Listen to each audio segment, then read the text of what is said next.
안녕하세요. 강신우의 교회음악 강의를 맡아 진행하는 강신우입니다. 지난번에는 찬송 시에 대한 강의가 있었고, 오늘은 찬송 곡조에 대한 강의가 있게 되겠습니다. 찬송가는 찬송 시와 찬송 곡조가 결합되어 이루어진 것으로 찬송 시를 이해하기 위해 찬송 곡조에 대한 지식이 있어야 되며, 찬송 곡조에 대한 이해를 위해 찬송 시에 대한 이해 역시 있어야 하는 것입니다. 이렇게 찬송 시와 찬송 곡조는 서로 연관되어 있고 서로 깊은 관계를 가지고 있는 것입니다. 오늘 강의는 조금은 어려운 강의가 되겠습니다. 어렵고 긴 강의가 되겠습니다. 또 음악적인 지식이 필요로 하기도 합니다. 그러면 찬송 곡조에 대한 이해 강의를 시작하겠습니다. 내가 어렸을 때 유머, 우스갯말로 어느 시골 사람이 시계 파는 곳에서 큰 괴종시계를 사면서 진열되어 있는 작은 시계를 보고 그것을 덤으로 달라는 이야기입니다. 큰 것에 대한 일반적인 생각은 작은 것보다 우수하거나 더 가치가 있다는 것입니다. 그러나 이것은 편견일 뿐, 큰 것은 큰 것대로, 작은 것은 작은 대로의 가치 이전에 필요에 의한 것이 아닐까 생각됩니다. 우리의 의식 가운데 집안의 잔치나 결혼과 같은 모임, 그리고 사회에서 행하는 모임이나 행사, 그리고 음악회 역시 큰 규모가 그 규모가 크고 많은 사람들이 참석할 때 성공적인 모임으로 평가되곤 합니다. 이러한 생각은 모임이나 행사의 내용과 수준보다는 남에게 보이기 위한 일종의 과시와 같은 것이라고도 하겠습니다. 음악가를 포함한 많은 예술가들이 젊어서 큰 작품에 힘을 쏟다가 완숙한 경지에 도달할 때에는 작은 규모의 작품에 관심을 갖는 것입니다. 이는 힘이나 열정이 소진되었다기보다는 작은 작품은 완성도를 높이기가 쉽지 않기 때문입니다. 찬송시와 찬송곡조 역시 그 형식과 규모가 작아 쉽다고 생각할 수 있으나 이들 내용을 완숙하고 완성도를 높이기 위해서는 수준 높은 능력이 필요한 것입니다. 어찌 보면 이것이 바로 천재성을 요구하는 것입니다. 찬송곡조는 민요곡조를 닮아 단순한 형태로 음악 형식 가운데 가장 작은 규모이고 일반 대중을 위한 것입니다. 8마디, 12마디, 16마디 정도가 일반적입니다. 음악에 대한 훈련이나 능력이 적은 사람들, 개인도 아닌 일반 회중이 함께 불러야 하는 것이 찬송입니다. 이를 위해 음악가들은 최대한 회중들이 함께 쉽게 부르고 혼란을 겪지 않게 찬송의 멜로디를 작곡하여 왔습니다. 찬송의 멜로디는 귀하기보다는 어디서나 흔히 접할 수 있는 것이고 노래하기에 쉽고 실용적인 것이기도 합니다. 찬송 곡조의 멜로디는 음악 훈련을 받지 않은 사람들을 대상으로 하고 많은 수의 회중이 동시에 부르는 것으로 이에 알맞게 하기 위해 음악에서 여러 제약이 따르게 됩니다. 찬성 곡조의 구성은 소프라노의 선율이 있습니다.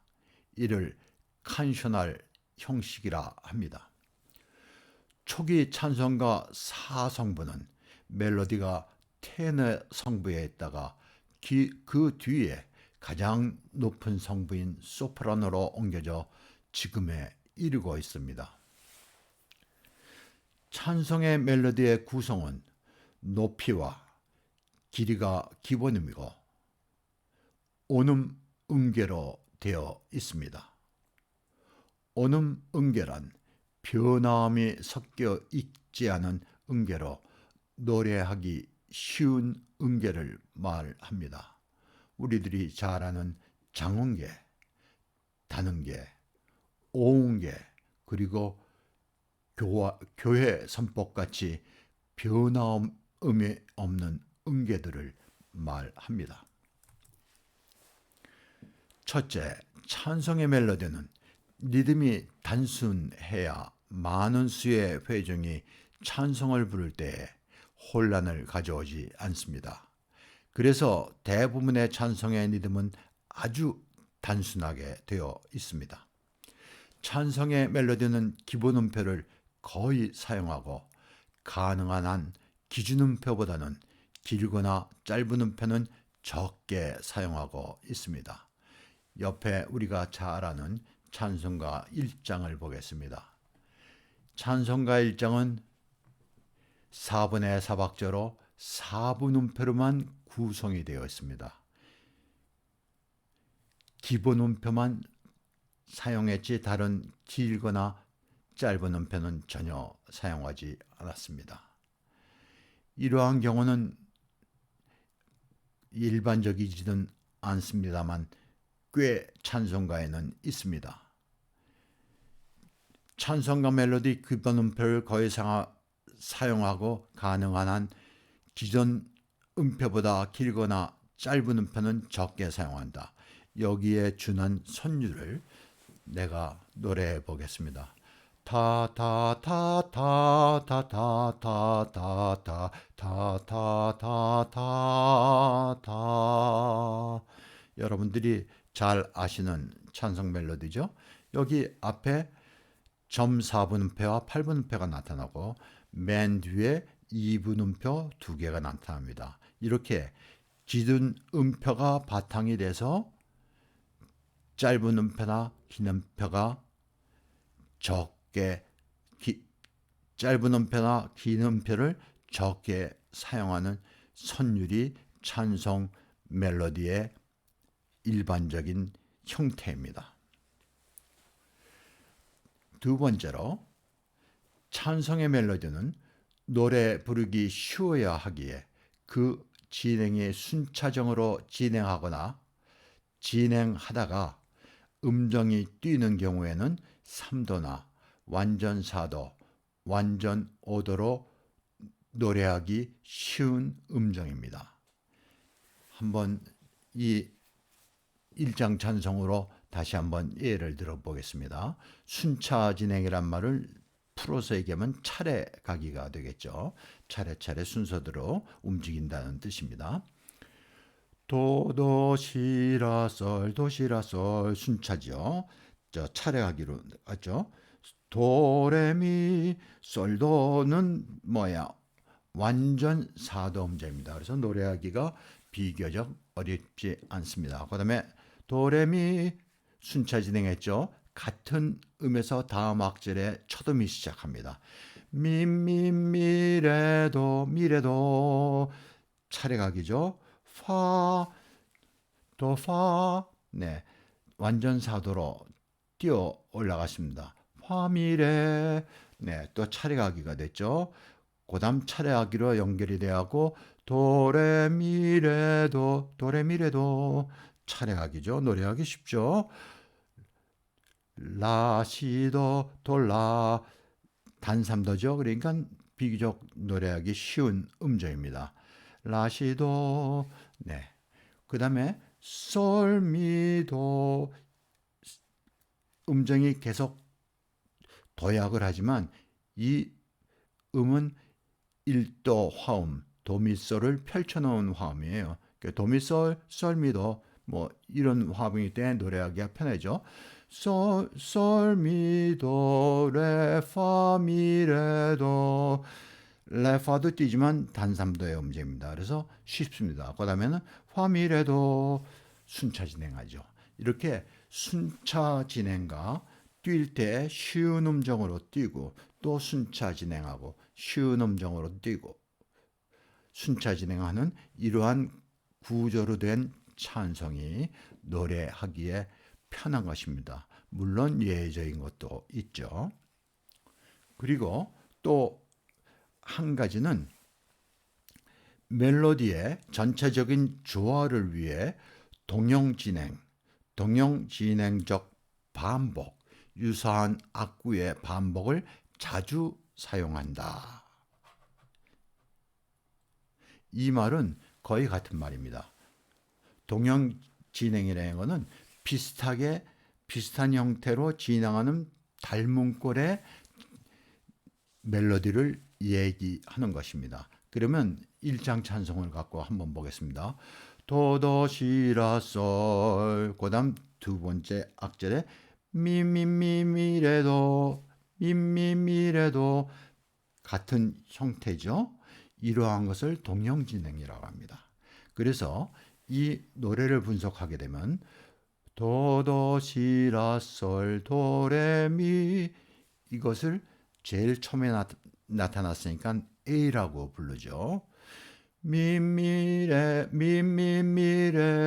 파미레 미미미레도 이게 비슷하게 생겼죠. 진행이 동형 진행을 했어요.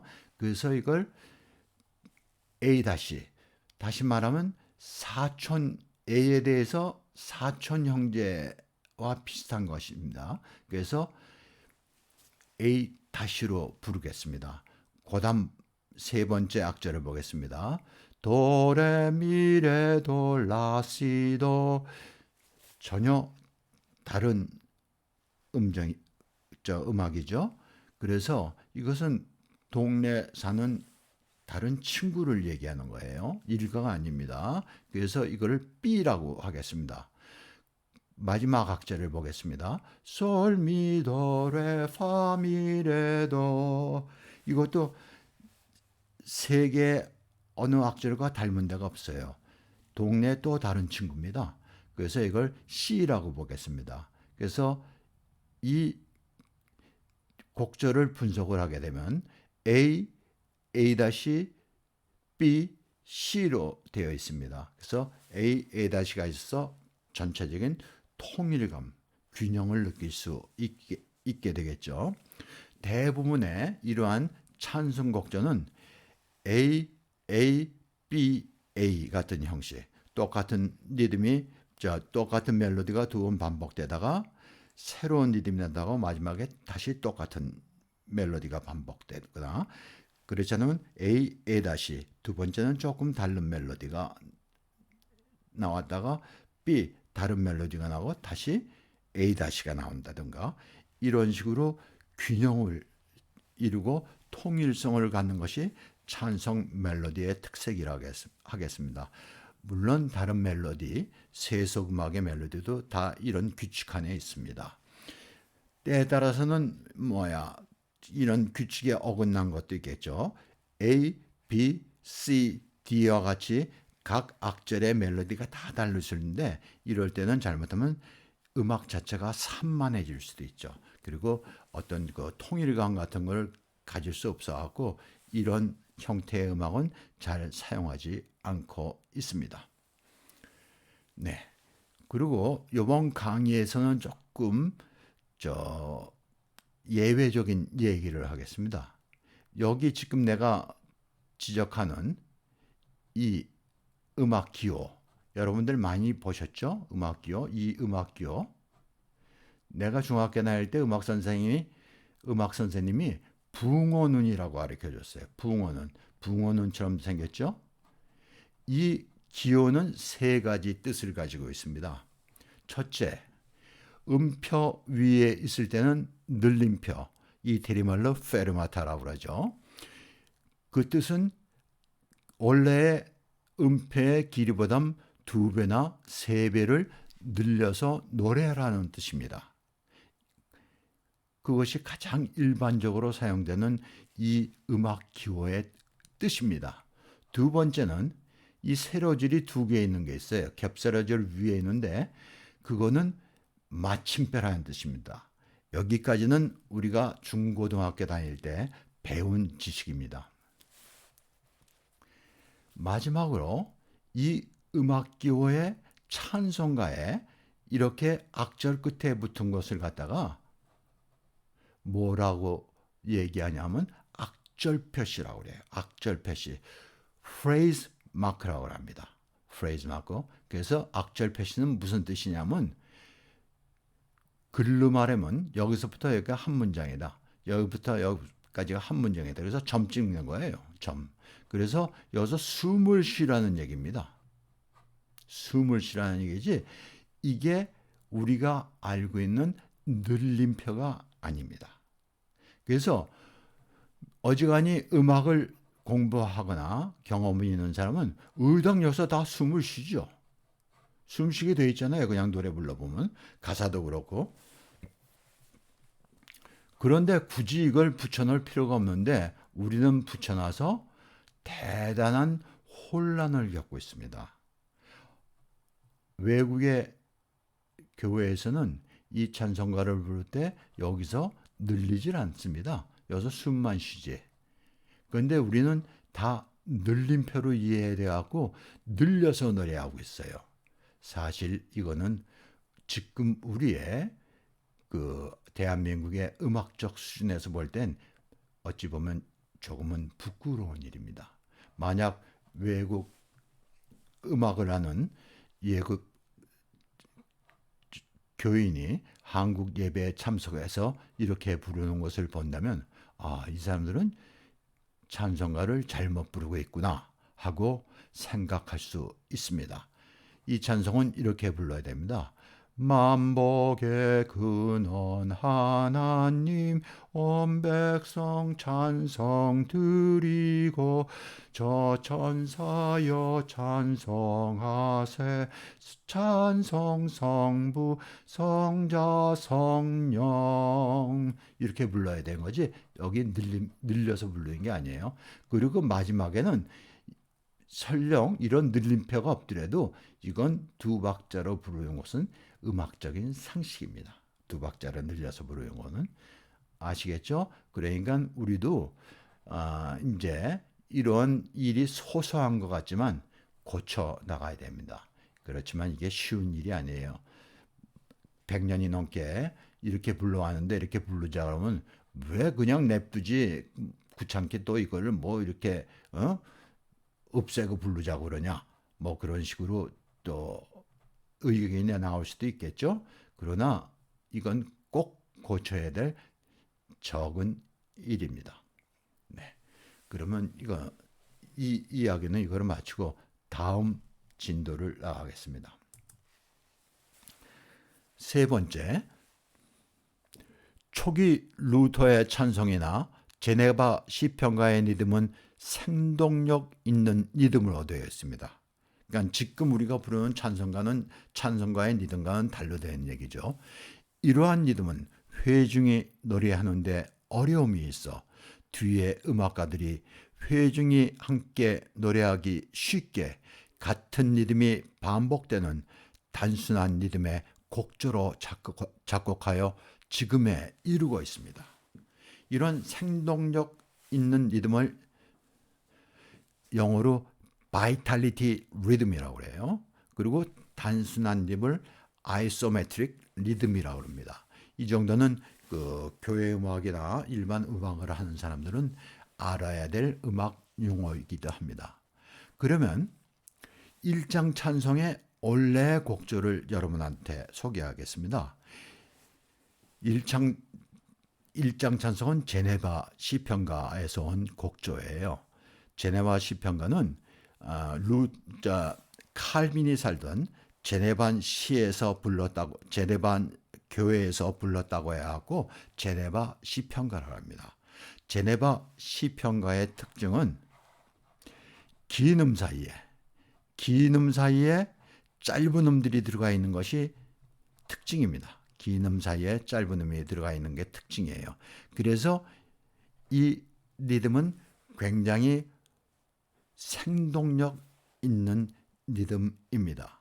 이것을 갖다가 우리 찬송가에는 단순한 리듬으로 바꿔서 편곡을 한 그런 곡조인 것입니다. 그러면 오리지널 제네바 시편가의 리듬으로 내가 노래해 보겠습니다.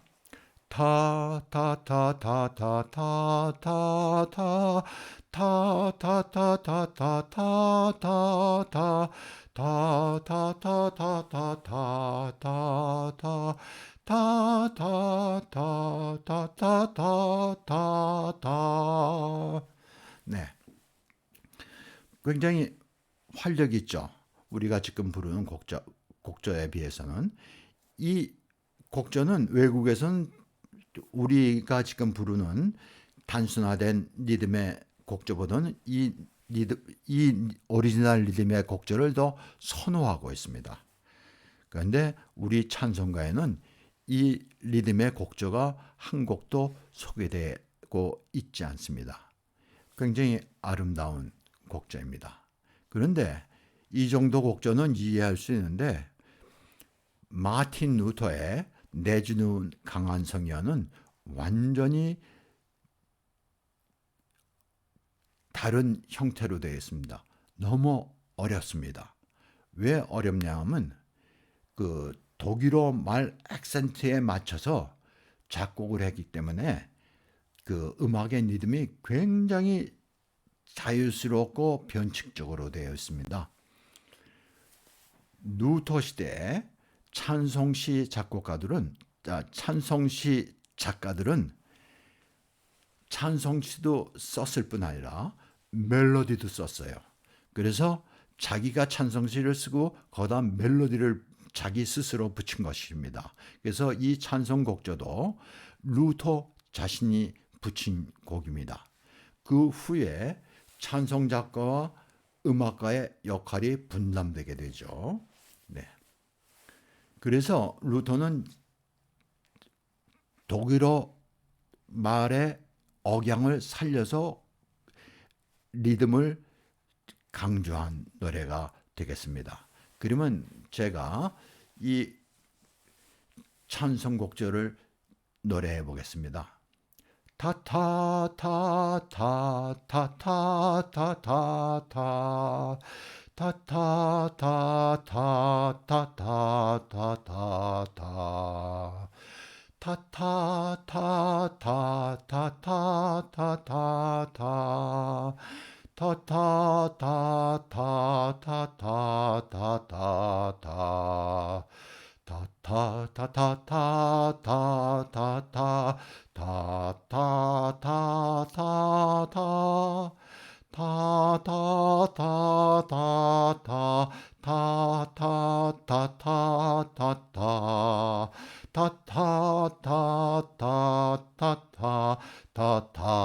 타타타타타타타타 리듬이 엄청 복잡하죠. 이 복잡한 리듬으로 회중 찬송을 부를 수 있겠습니까? 어렵겠죠. 그래서 이 곡조는 지금에 와서는 거의 불리지 않습니다. 1년에 한 번 불리는 경우가 있는데 그것도 독일에서 주로 불려지고 있습니다. 종교개혁 기념일 날 예배에서 이 리듬의 찬송을 부르고 있습니다. 극히 일반적이지 않죠. 그 이유는 뭐가 되겠습니까? 이 찬송의 리듬이 회중이 함께 부르기에는 너무 힘든 리듬이기 때문입니다. 그러면 우리 찬송가에 있는 곡조를 한번 보겠습니다. 이 곡조는 우리 찬송가에 있는 곡조 멜로디하고 편곡이 같은 거로 알고 있습니다. 네. 타, 타, 타, 타, 타, 타, 타, 타, 타, 타, 타, 타, 타, 타, 타, 타, 타, 타, 타. 여기 8분음표들이 나타나죠. 그렇지만 멜로디를 순차 진행시키기 위해 노래하기 편하게 하기 위해서 붙은 대개 8분음표입니다. 정확히 본다면 그냥 4분음표가 전체로 되어 있다고 봐도 틀린 얘기가 아니겠습니다. 그리고 소프라노 멜로디에 전부 다 1대1로 화성이 붙어 있죠. 이러한 곡조의 형태가 우리가 알고 있는 찬송가의 일반적인 형태입니다. 이거하고 다른 경우도 있는데 나중에 여러분에게 소개해 드리겠습니다.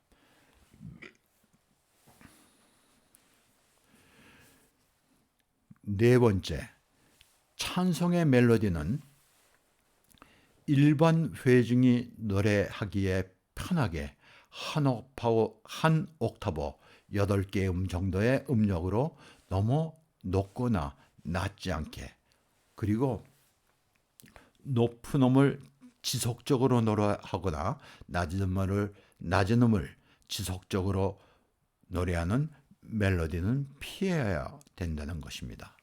다시 말해서 노래하기 편한 음역으로 찬송가의 곡조를 멜로디를 작곡해야 된다는 그런 이야기입니다. 물론 찬송 곡조 가운데 이 범주를 벗어나는 곡들도 있습니다. 그러나 이 또한 크게 벗어나지 않으며 많지도 않습니다. 여러분들이 이 정도면 찬송 곡조의 멜로디에 대한 많은 이해가 됐으리라 생각합니다. 회중이 노래하는 찬송의 멜로디에 대한 강의를 마치고 찬송의 화성에 대한 이야기를 시작하겠습니다. 이것은 멜로디보다 조금 더 음악적이고 어렵다고 할 수 있겠습니다. 찬송가의 화성은 비범하고 예술성이 뛰어나 누구나 쉽게 작곡하기 가능치 않은 것입니다. 그러기에 인류 역사에서 이름을 떨친 위대한 음악가들에 의해 찬송 곡조들이 쓰여졌습니다. 이렇게 찬송 곡조는 회중을 위한 멜로디의 실용성과 함께 화성에서는 완숙한 음악적 완성도가 필요한 것입니다.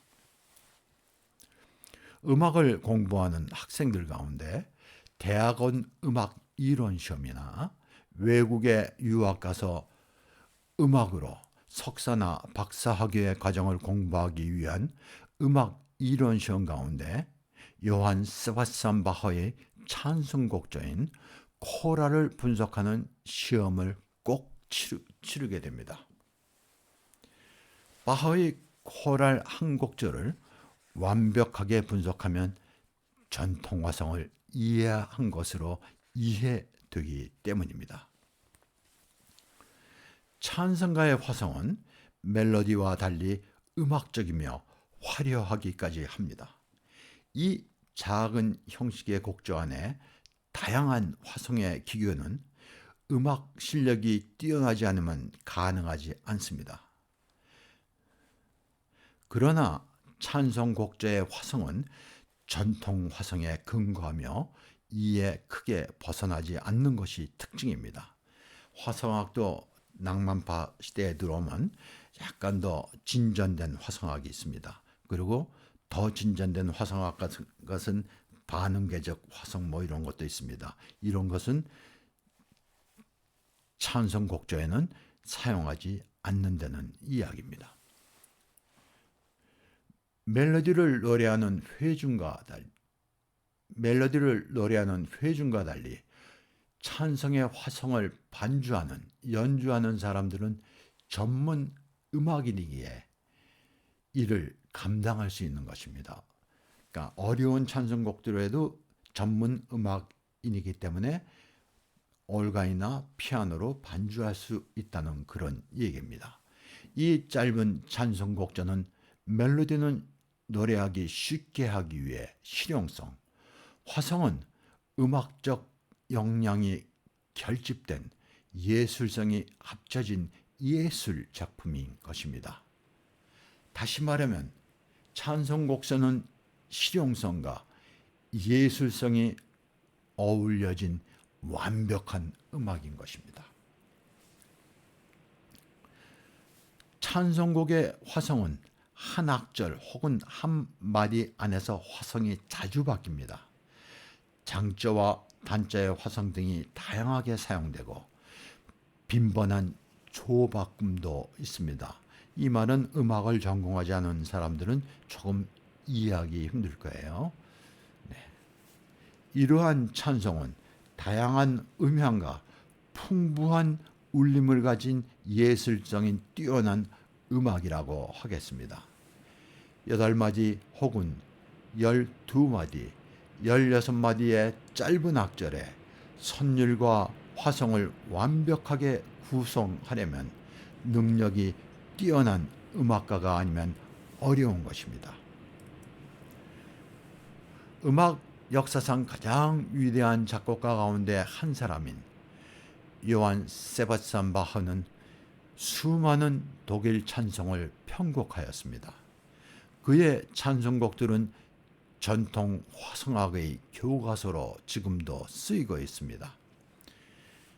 이 찬송곡절을 가지고 찬송 전주곡, 코럴 프렐류드, 칸타타, 코럴 칸타타 등 예배를 위한 음악을 작곡하였고 교향곡과 같은 큰 규모의 음악에도 종종 찬송의 멜로디를 사용하고 있습니다. 그러니까 찬송의 멜로디는 모든 음악의 기초가 되는 음악인 것입니다. 음악을 전공한 사람의 경우에도 자신이 알고 있는 작곡가는 그리 많지 않습니다. 나 같은 경우에도 지금 내가 아는 작곡가의 이름을 대라고 한다면 아마 30명에서 50명 정도, 그 정도도 많을 것입니다. 네. 많은 수의 찬송가 작곡가들이 우리에게 알려져 있지 않다 하여 그들을 가볍게 생각할 수 있는데 이는 우리의 지식이 적기 때문입니다. 음악 백과사전 중 인명을 중심으로 편집된 20권으로 된 그로브 딕셔너리가 있습니다. 여기 짧게라도 소개된 작곡가는 그들 세대의 뛰어난 음악가라 할 수 있습니다. 이 사전에 아직 한국인 음악가, 작곡가가 한 명도 없습니다. 세계적인 수준의 우리 작곡가들이 많이 나와서 한국 교회 찬송에 공헌하였으면 하는 것이 바람입니다. 바흐는 일생 동안 약 400여 곡의 코랄 곡절을 편곡하였습니다. 특이한 것은 새로운 코랄은 작곡하지 않았습니다. 모든 400여 개의 코랄은 기존의 멜로디를 가지고 바하가 편곡한 것입니다. 바하의 코랄은 대입법적 화성기법으로 작곡하였습니다. 여기에 굉장히 어려운 음악 용어가 나옵니다. 대입법적 화성, 영어로 말하면 컨트라푼탈 하모니입니다. 컨트라푼탈 하모니의 기법은 다음에 내가 쉽게 설명해 드릴 것입니다. 이러한 기법으로 작곡한 곡은 우리에게 익숙하지 않고 어렵습니다. 바흐의 내주는 강한 성이여 악보를 보며 피아노 연주를 들어보며 내가 설명해 드리겠습니다.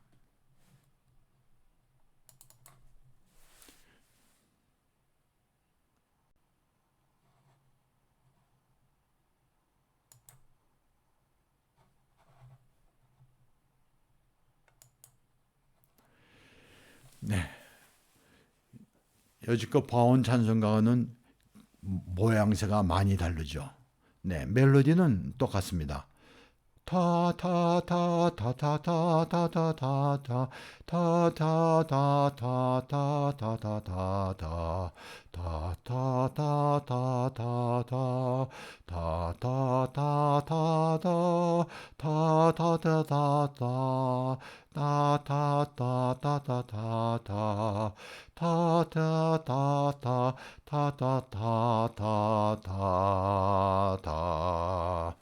네. 멜로디는 또 우리가 알고 있는 멜로디와 조금 다를 수 있습니다. 작곡가들이 자기네들이 찬송가를 편곡 내지 작곡을 할 때는 곡 멜로디를 조금씩 변형시키는 경우가 흔히 있습니다. 그래서 그 찬송가들의 멜로디가 다른 게 많이 있어요. 그걸 갖다 이상하게 생각하면 안 됩니다. 작곡가들이 자기의 곡으로 소화해서 편곡한 것이라 생각하면 될 것입니다. 네, 그리고 여기서 또 한 가지는 맨 윗성부 소프라노 멜로디에 비해서는 알토나 테너나 베이스가 굉장히 리듬이 복잡하고 굉장히 선율적으로 쓰여져 있습니다. 그러니까 멜로디에 대해서 두 개의 내성, 알토와 테너, 그리고 베이스가 음악적으로 쓰여져 있는 거예요. 이렇게 선율적으로 쓰여진 음악적으로 쓰여진 화성을 대입법정 화성이라고 합니다. 그리고 앞서 본 그 수직적인 화성으로 된 것을 갖다 코다라다고 수직적인 화성이라고 얘기해요. 이거는 대입법적인 화성으로 되어 있는 것입니다. 그래서 매우 까다롭습니다. 네, 음악자 수는 매우 아름답죠. 그리고 우리가 여기서 이렇게 보게 되면 이런 임시표들이 내성에 많이 있어요. 내성이나 베이스에 임시표들이. 그렇죠? 임시표들이 대개 알토, 테너, 베이스에 많이 있습니다. 네. 그리고 멜로디에는 이런 임시표를 거의 사용하지 않습니다. 여기에는 조금 음악적인 얘기인데 저 D 메이저에서 A 메이저로 가면서 여기에 이게 C음이에요. 이 끊음이라 원음이었던 거를 반음을 높여준 거예요. 그래서 이 멜로디는 노래하는데 그렇게 어렵지 않습니다. 빰빰빰빰빰빰 어렵지 않죠? 네. 바하가 이런 것까지는 다 고려해서 작곡을 한 겁니다. 멜로디에다가 임시패를 붙이지 않았어요. 회중이 어려워할까봐. 마치 세종대왕 같은 분입니다. 네. 회중을 어여삐 여겨. 네. 멜로디를 쉽게 부르게 하기 위해서 이런 배려를 한 겁니다. 그러면 이 찬송곡을 피아노 연주로 한번 들어보겠는데요. 여기에 붕어눈들이 많이 나타나죠? 네. 이게 뭐라고 그랬죠? 페르마타가 아니다. 늘림표가 아니다. 뭐라고 그랬죠? 악절 표시라고 했습니다. 이 피아노 연주가는 이 끝에음을 조금씩 늘려서 연주해줘요. 여기는 끝이다 하는 것을 알려주는 겁니다. 그런데 회중이 찬성을 부를 때 그런 기교를 발휘하면 혼란이 올 수 있어요. 혼란이 올 수 있어 회중이 찬성을 부를 때는 올가니스트가 여기서 무지막지하게 끊고 갑니다. 팜팜팜팜팜팜팜팜팜팜팜팜팜팜팜 이렇게 팍팍 끊고 가요. 만약 성가대가 노래한다면 팜팜팜팜팜팜팜팜팜팜팜 이런 음악적으로 노래할 때는 약간 거기를 음정을 약간 테누르트하는 형식으로 약간 늘려주고 합니다. 이 피아니스트도 이 코랄에 대한 완벽한 이해를 가진 사람이라 그런 형식으로 노래하고 있습니다. 결코 늘림표로 연주하고 있지 않습니다. 여러분이 이 곡을 들으면서 이에 집중해야 될 부분은 이 내성들의 대입법적인 움직임, 그리고 이 붕어는 악절 표시에 대한 처리 같은 것을 신경 써서 들어보시기 바랍니다.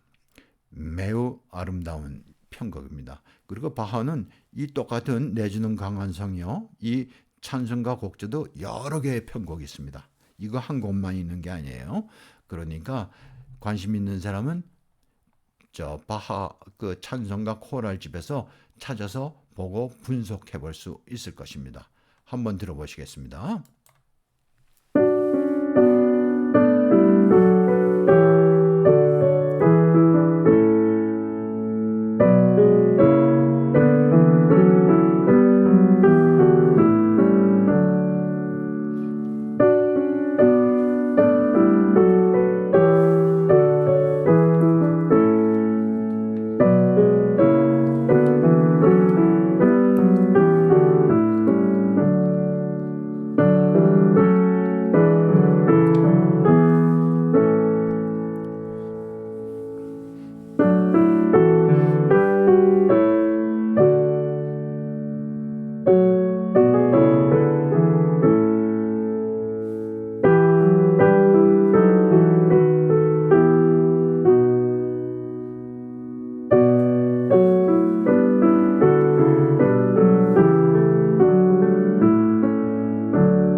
만약 그 올가니스트나 피아니스트가 이 곡을 보면 굉장히 어렵다고 생각할 것입니다. 만약 올가니스트를 뽑기 위한 오디션을 한다면 이런 곡을 내놓고 한번 쳐보라고 초견에 탁 칠 수 있으면 그건 대단한 실력가입니다.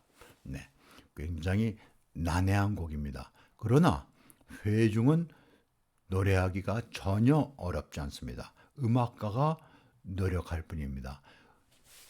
음악가는 이러한 음악을 보면 도전의식을 갖게 되죠. 이야, 이렇게 아름다운 음악이 있구나 하고 아주 깊이 파고 들어갈 수 있는 것입니다. 그래서 그 동기부여가 될 수 있는 그런 찬송 곡조입니다. 그러면 마무리를 짓겠습니다. 찬송곡은 멜로디, 소프라노 아래 수직적인 화성, 아까 말씀드렸죠. 코다라 화성이라고 그래요. 수직적인 화성이 일반적입니다. 바하의 대입법적인 화성의 찬송곡조는 많지 않습니다.